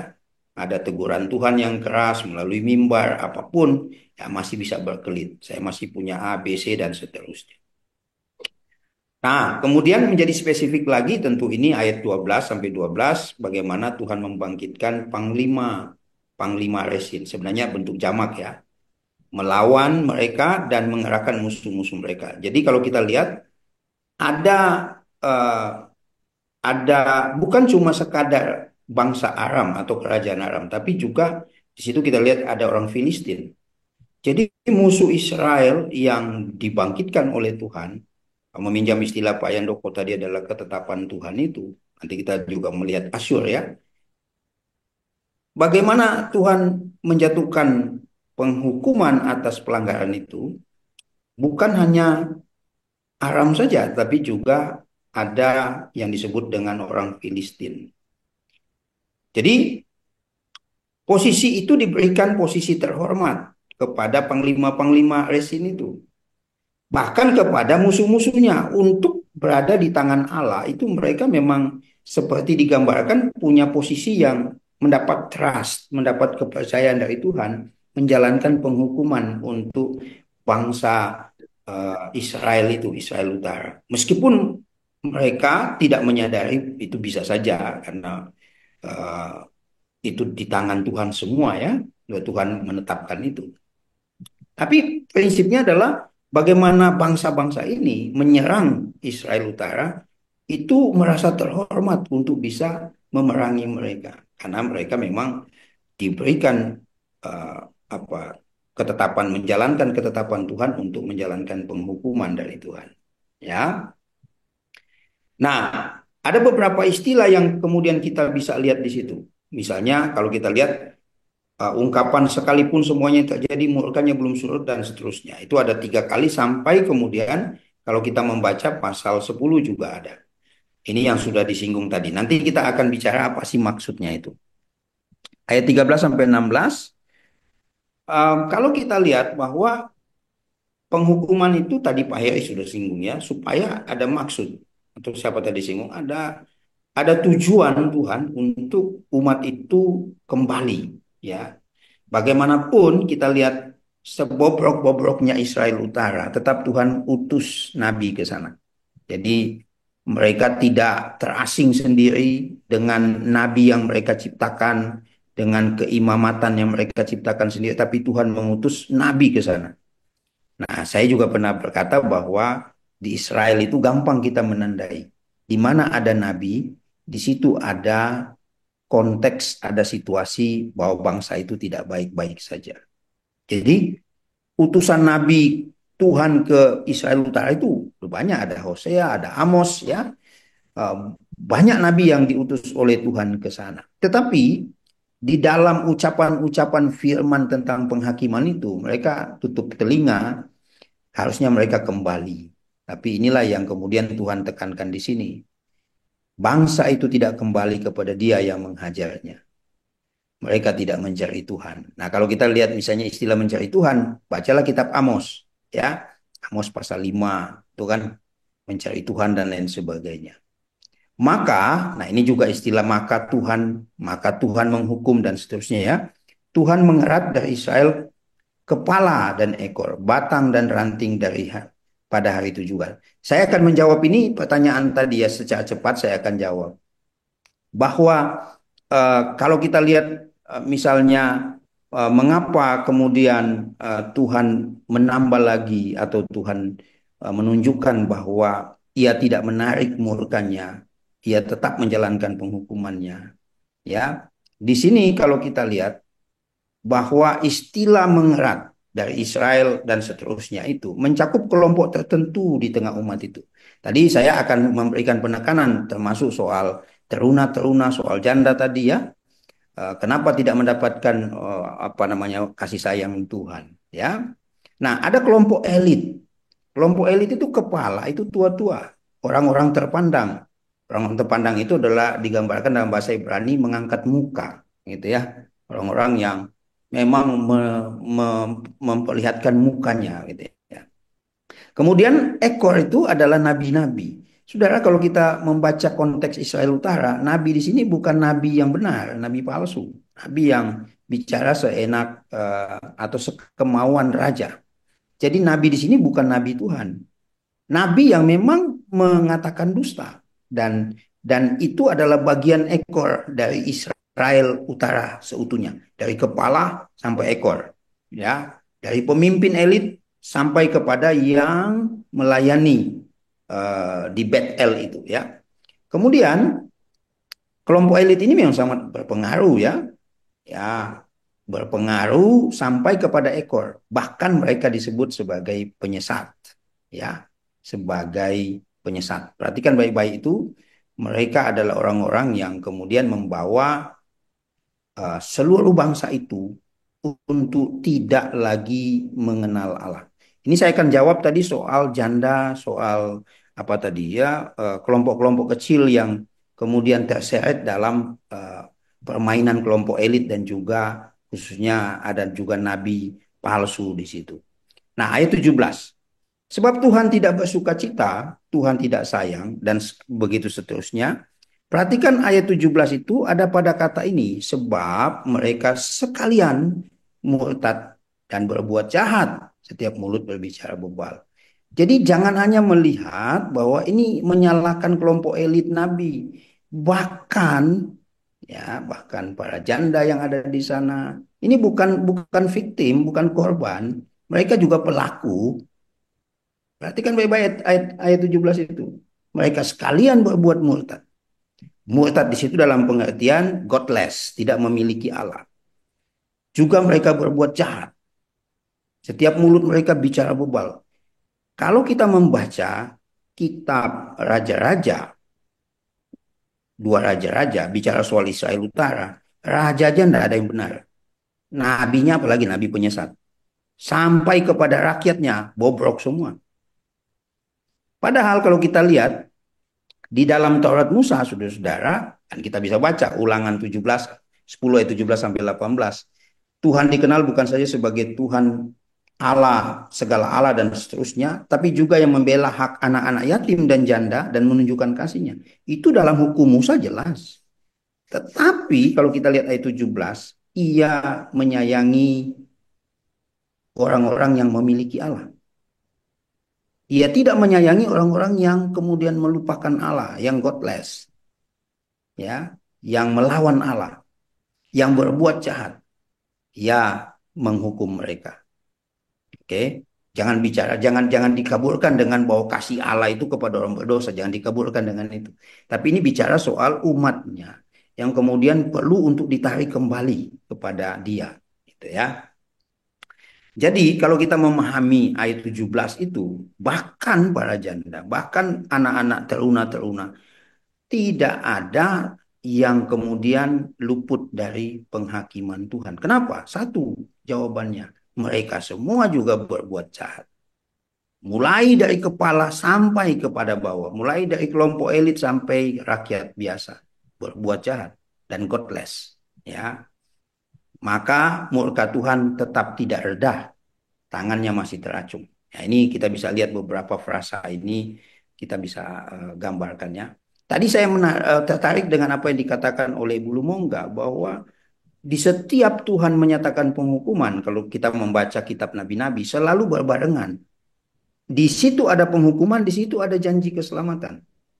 Di situ ada penekanan soal penghukuman Tuhan, soal keadilan, di situ ada kasih. Nah, saudara-saudara, kalau kita membaca ini, di dalam ayat yang ayat yang 17 ini, istilah raham di situ bicara soal bagaimana Tuhan itu seperti seorang ibu yang menyayangi. Bagaimana kasih seorang ibu itu kepada anak-anaknya yang kemudian hilang, tersesat dan lain sebagainya sesuka hatinya. Ya. Nah, ini mesti kita garis bawahi ya di dalam ayat 17. 18 sampai 21 menurut saya kita bisa lihat ya istilah kefasikan itu menyala. Nah, saya mulai masuk nih. Ini sebenarnya adalah penjelasan lanjutan dari atas. Kenapa? Kefasikan itu menyala seperti api. Pemberontakan dari kelompok elit sampai kepada para nabi yang palsu itu sampai kemudian menarik eh, orang-orang yang jelata di bawah. Karena kejahatan dari atas itu, pemberontakan itu sistemik dan lain sebagainya. Bahkan kalau kita bicara soal kejahatan misalnya atau pemberontakan dosa di dalam kitab Kejadian itu luar biasa, ya. Dia punya pengaruh itu luar biasa, menarik siapa aja, membakar siapa aja. Jadi penggunaan kata-kata di sini sebenarnya penggunaan gaya bahasa puitis, ya, apa namanya, profetis yang digabungin ya kalau kita bisa lihat menggambarkan bagaimana parahnya, bagaimana berbahayanya pelanggaran itu menyambar kemana-mana, ya. Bahkan kalau kita lihat putri malu, rumput bahkan belukar di hutan dan tidak malu-malu lagi orang berbuat dosa, tidak malu-malu, ngapain malu-malu? Seperti kepulan asap yang tinggi yang kemudian tampak dengan jelas, orang nggak malu-malu berbuat itu. Perhatikan kefasikan atau sebelumnya tanpa Allah, godless, berbuat jahat, mulut yang bebal, menyala seperti api. Kefasikan itu membakar semua. Ini saya masih pakai gaya bahasa itu. Kefasikan tidak lagi menutup diri dan malu-malu. Dosa sekarang ya, coba kita perhatikan dalam konteks kita ya. Untuk memahami murka Tuhan semesta alam, ya, karena ketetapan dan sebagainya, kita perlu melihat yang tadi itu. Bagaimana murka Tuhan itu tidak surut karena dosa itu merambat terus kemana-mana. Mulai dari elit sampai kepada yang di Israel Utara itu terus semua, ya. Nah, ini kemudian bahkan sampai kepada Manasye Efraim saling memakan, ya. Sebenarnya ini adalah gambaran dari bagaimana karut-marutnya atau bagaimana rusaknya kehidupan di Israel Utara itu. Bahkan sampai di sini Tuhan masih bilang murka Tuhan tidak redah, tangan Tuhan masih teracung. Saudara kita tahu ya kalau Israel Utara itu 722 baru kemudian apa namanya ditawan oleh Asyur tahun 722 sebelum Masehi, ya. Yesaya pasal 10 ayat 1 sampai 34 saya tadi sudah kasih introduksi, ayat 1 sampai 4 masih kelanjutan dari ayat dari pasal 9 ayat 7 sampai dengan pasal 10 ayat 1 sampai 4. Ya, ini masih kelanjutan. Karena kita bisa melihat juga bagaimana kecongkakan hati, maka pada bagian ini Tuhan menyingkapkan lagi ada saja pemberontakan. Apa saja pemberontakan mereka? Ketetapan-ketetapan tidak adil, mengarang-arang keputusan. Ini kan pada level elit, pada level pemimpin, bertindak seenaknya dan sebagainya, ya. Jadi keputusan-keputusan yang diambil, yang ditetapkan oleh pemimpin itu lalim memang dan tidak berpihak kepada kelompok-kelompok yang apa namanya, artinya yang berseberangan dengan mereka. Jadi ini sudah ketetapan yang luar biasa, berbeda dengan atau menjadi kontras dengan ketetapan Tuhan yang mau menghentikan ketetapan yang lalim itu. Ya, semua perbuatan yang keji seolah-olah menang dan berjaya, namun akan berakhir. Itu harus dicatat baik-baik. Ayat 5 sampai 19. Nah, ini tadi saya setuju misalnya kalau kita bicara sisi doktrin, sisi pengajaran, pokok-pokok iman Kristen, maka kita akan bicara soal ketetapan Tuhan yang permisif. Ketetapan Tuhan itu Tuhan berdaulat. Tuhan juga mengizinkan, ya. Nah, kita lihat bagaimana Tuhan menetapkan Asyur menjadi alat di tangannya dan mengizinkan kerajaan itu untuk menghukum Israel yang diidentifikasi sebagai bangsa yang murtad, godless. Hukuman Tuhan menjadi melalui Asyur sungguh kejam dan bengis dan sebagainya, ya. Tadi saya mau menjawab sedikit mengapa Tuhan pakai Asyur, kenapa tidak sendiri Tuhan turun tangan. Belajarlah dari kita membaca kitab Kejadian, Tuhan menghukum sendiri, kemudian Tuhan, kalau kita baca kitab Musa itu kan bagaimana Tuhan tidak terlalu apa ya, tidak menutup semua penghukumannya, dia menghukum sendiri. Nah, kemudian kita lihat di sini dalam konteks monarki, dalam konteks kerajaan, Tuhan menghukum bangsa itu melalui kerajaan. Jadi kita mesti belajar pelan-pelan membaca dengan cermat bagaimana Tuhan menggunakan kerajaan juga untuk menghukum. Ya. Nah, kemudian kenapa Asyur misalnya juga dihukum? Nanti kita lihat kenapa dia juga dihukum di situ. Jadi saudara-saudara, ketetapan Tuhan yang permisif itu menetapkan Asyur, mengizinkan. Untuk apa? Menjalankan penghakiman dia di tangan Tuhan. Penghakiman yang dia berikan kepada Asyur untuk menghukum bangsa itu. Ya. Tetapi kalau kita lihat ayat 7 sampai 16, Asyur menjadi congkak. Tadi disinggung oleh Pak Heri juga, dan disinggung oleh Pak Yandoko juga, bahwa bagaimana kemudian Asyur itu berniat lain. Ya.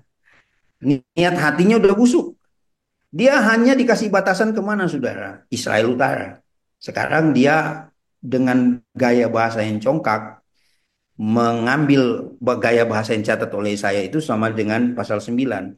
Dia mulai juga mengatakan, bangsa-bangsa sudah saya kalahkan, ini sudah saya kalahkan, apakah lagi cuma Yehuda. Nah, ini dia sudah mulai bidik Yehuda. Masuk di dalam teropong dia untuk diinvasi secara besar-besaran. Karena yang lain sudah berada di dalam kekuasaan dia, ya. Kemudian kalau kita lihat di situ, Asyur itu tidak boleh melampaui batasannya. Saudara-saudara, ini penting.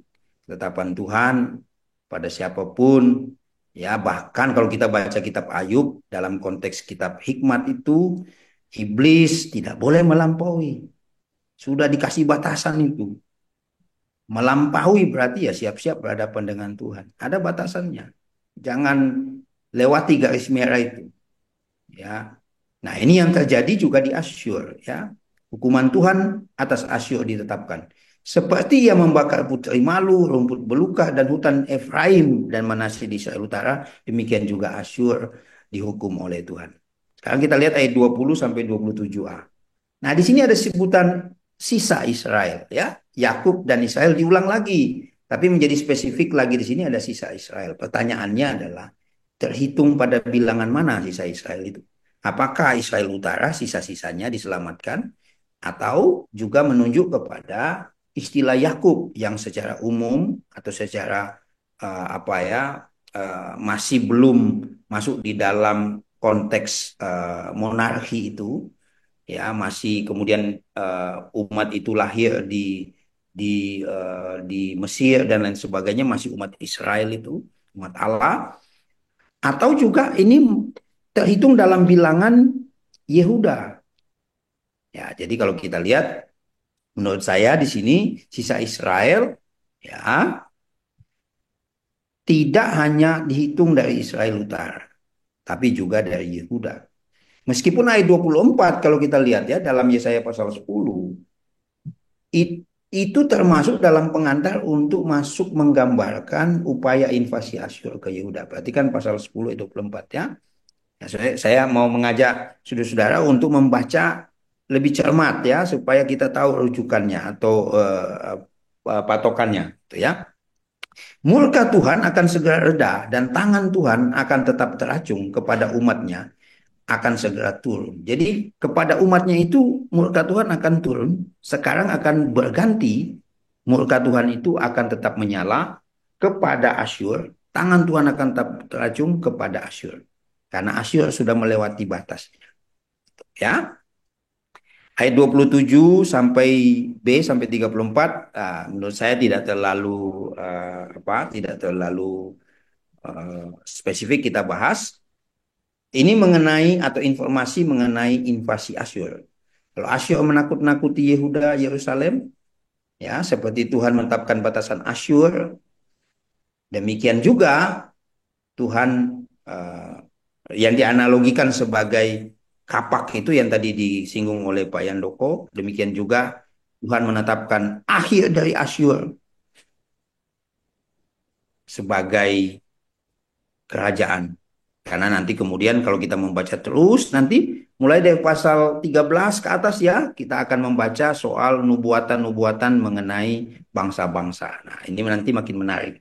Berharap saya juga bisa ikut menyimak gitu ya, kalau ada pembahasan-pembahasan lanjutan. Jadi saudara, ayat 27b sampai 34 itu kita lihat bahwa kelanjutan dari ketetapan Tuhan Asyur punya batas yang sudah ditetapkan, dia berhenti pada titik yang sudah Tuhan tentukan. Jadi demikian dari saya, kiranya ini bisa menolong kita untuk bisa melihat ya bagian-bagian yang sudah kita baca dan kita renungkan bersama. Terima kasih banyak.